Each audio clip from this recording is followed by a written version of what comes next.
obviously Vanderbilt is real good here at home, and they're looking for that first win, and they're going to come out and get after us, so they did. We spoke about not getting wrapped up in the emotion of the moment, the game, the score, to stay the course, and it's a 40-minute game. And, luckily, and Sonny, AJ, and Felipe made some shots in the second half to kind of make us feel a little bit better, and then we guarded a little better, and the zone really helped us too. Questions for players? Yeah, I suppose if you could take it, the 5 consecutive missed free throws, how was the team's morale and psyche right then? We just stayed composed through adversity. And I believe I told somebody that before the game, this is not in here, but everybody just was able to keep a level head and just keep fighting. We didn't let up. Yeah, just keep a level head, and we had to stay together, stay the course.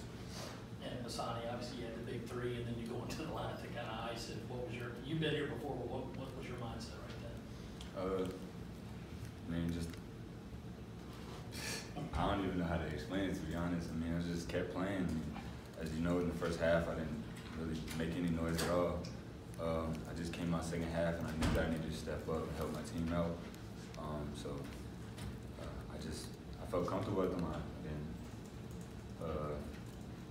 I don't know, I just knocked him down. I don't know what to say. Sonny, how were y'all able to kind of keep y'all spirits up down so much, and having Chris and Mike out most of the second half? Y'all made a big run to go from 10 to tie with a typical lineup on the court. We made sure that we, try to defend our matchups the way Coach asked us, and we all came together and just spoke about it, like just sit down and guard. Like we're not getting good calls, it doesn't matter. Just keep it up. Sonny, on that technical, it looked like you popped up real quick, didn't clap or smile or anything. Did you know what had happened right away? Yeah, I saw what the ref called. You can't get too happy with a call that day. You can't get upset if it doesn't go your way. Just keep playing the game. Did you hear him say anything to you? Yeah, I did. What did he say? Hey, don't answer that. No. AJ, what about your free throws? Obviously, the big moment and probably the biggest free throws of your career. You had seen some teammates miss, some free Keyshawn missed 4 in a row. What was going through your mind at that time? Oh, just stay calm. I heard the crowd cheering real loud. I was trying to stay focused and calm. My teammates were encouraging me, and I just felt confident when I was shooting them. Sonny, did you say anything to? I told AJ I had faith in him, and coming down in transition, Coach called pistol, and we executed exactly how he called it. And I told AJ before the play happened that he was going to get to the line and knock down some shots, and that's exactly what he did. AJ, when I talked to you about that Florida game, the first thing you said was just nerves. First SEC game on the road. What was different about tonight? My teammates, they were just talking to me the whole time, keeping me level-headed, keeping me confident. I came out with energy, and I just came out aggressive, and my teammates just kept encouraging me, and things were going the right way for me. For either of you, just what was going wrong in that first half? It seemed like you guys could really consistently string together good offensive possession. You were missing shots. No, we just missed some shots, man, and we didn't guard the matchups the way we needed to. We were getting beat off screens and allowing them to get open shots, and their home court, they were hitting shots, so that put us down early. Coming out in the second half, we had a better mindset, and we pulled through.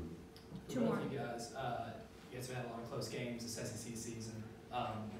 What do you think about what does it say about your team to be able to finish these games off the way you guys have?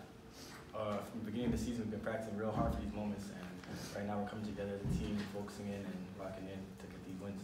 I think it says a lot about our chemistry as a team. Everybody, pulls through and comes together and makes sure that we all keep fighting. Nobody lets up. Sonny, you guys probably don't win this game without AJ and Keyshawn tonight, freshmen on the road in the SEC. Can you just talk about how these guys are maturing before your eyes? Yeah, big impact. We've said it multiple times. We just keep encouraging each other and keeping everybody level-headed so that we can fight through all the adversity that comes our way. Thanks, fellas. Questions for Frank? Frank, especially in the first half, seemed like they were really trying to double Chris and Mike. You guys prepared for that. What was the problem with those guys trying to get off those double teams? No, it's that's what they do. They've done it all year. We've been dealing with people doubling the post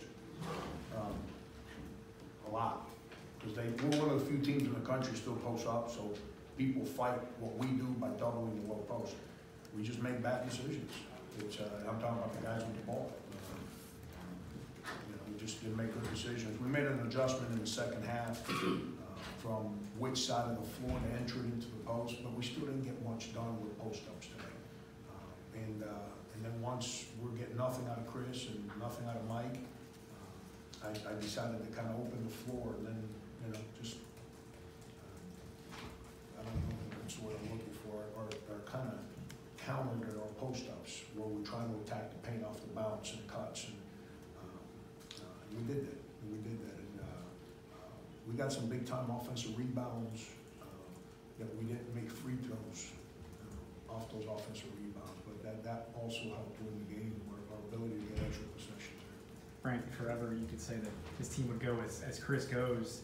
You win a game on the road today where he has 2 points and 3 rebounds and fouled out.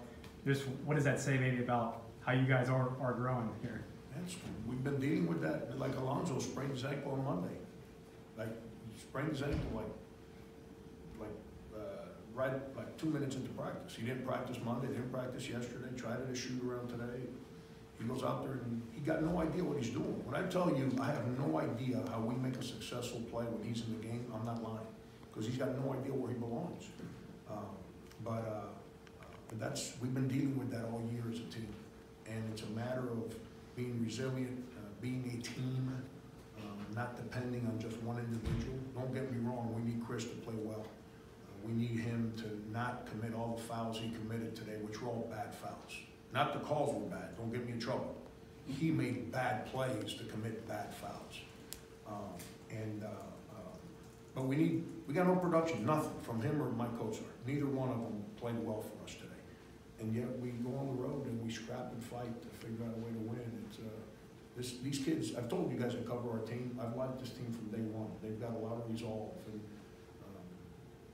we didn't throw the towel in when we lost some games earlier. It doesn't mean we're going to win the next 6. It just means that when the game's going, I know they're not throwing the towel in. So they're fun. They're fun to be around. How tough is it to get into the flow of a game when it's cold like that? Yeah, they got to make those calls. Both teams foul. I mean, it is what it is. We foul. I'm not going to sit here. They call fouls on us and we committed. Anytime a guy dribbles the ball and you put 2 hands on him, it's a handshake.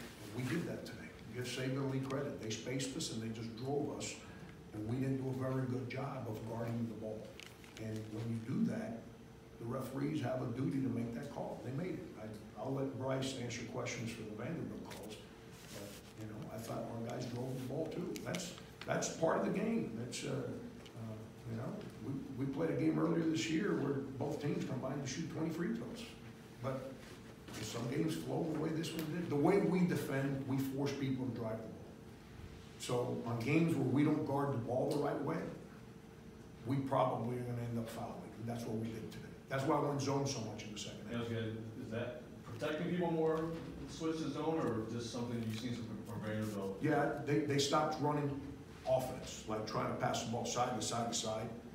And they just said, let's space them and drive them. And they were playing with nobody down on the baseline, like around the paint. So anytime you drag all our players out to the perimeter, I've got to be pretty lacking in intelligence if I'm going to continue to try and deny and open up the court so they can drive.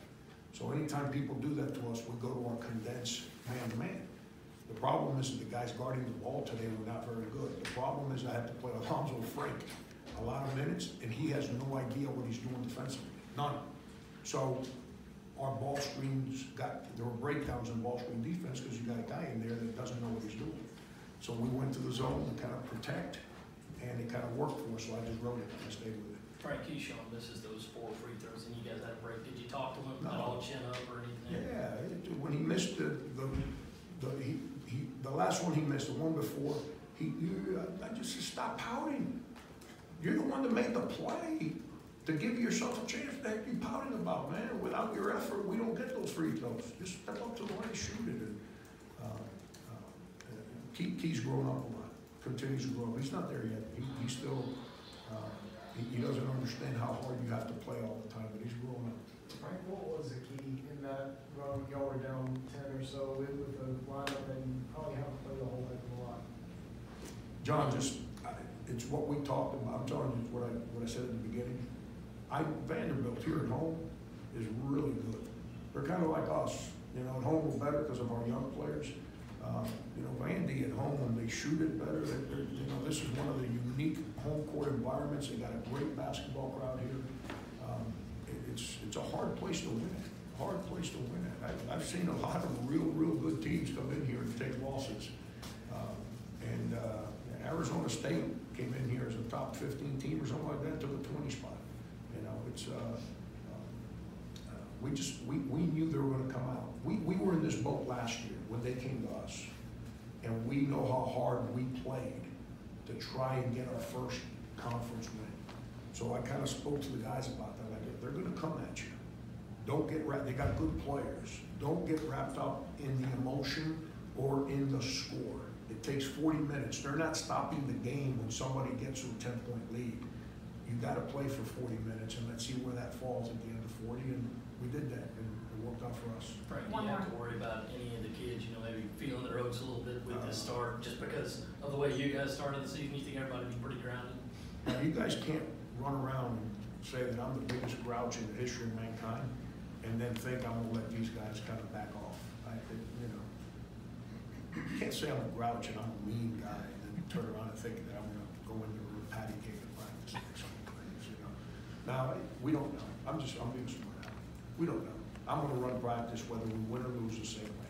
The players will tell you my demeanor never changes based on the result of the previous game. And we're gonna go out, and I got a feeling these guys are gonna practice well. And whether we win or lose at LSU, it's not gonna be because of lack of effort or lack of preparation. At least I don't expect it. Thanks, everybody. Thanks, Frank.